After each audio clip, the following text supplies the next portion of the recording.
Ezt a zenét annak küldeni, aki igazán szerette a kisfiát. Hogy csendes az ég, már alszol, tudom én, és mégis az a perc, elmondom te neked. Én és anyád, már csak két idegen, megszűnt az öröm, és meghalt szerelem.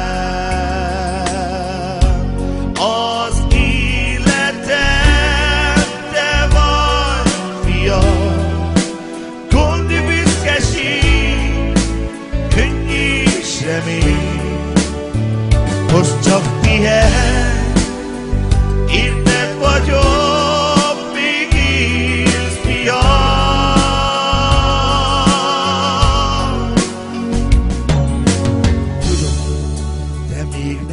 Értheted, hogy miért történt ez így? A régi életem miért volt a sorsirigy? Oly szörnyű volt, hogy minden elveszett, a szívem keserű, csak érted teszem el.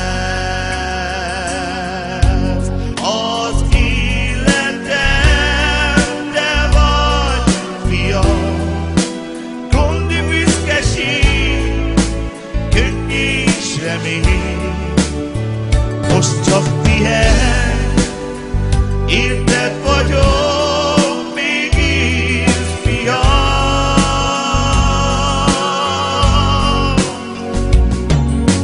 Alig nem ébresztelek én, majd eljön az idő, hogy a te szívedet is felselszi a kő.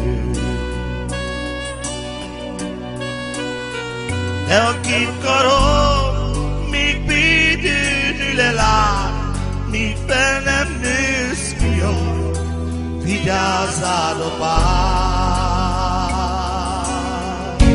Az életem, te vagy, fiam, gondi büszkeség, könnyű és remény. Most csak pihenj, érted vagyok, még élsz, fiam. Az egész életem, te vagy, fiam, gondi büszkeség, könnyű és remény. Most csak pihenj,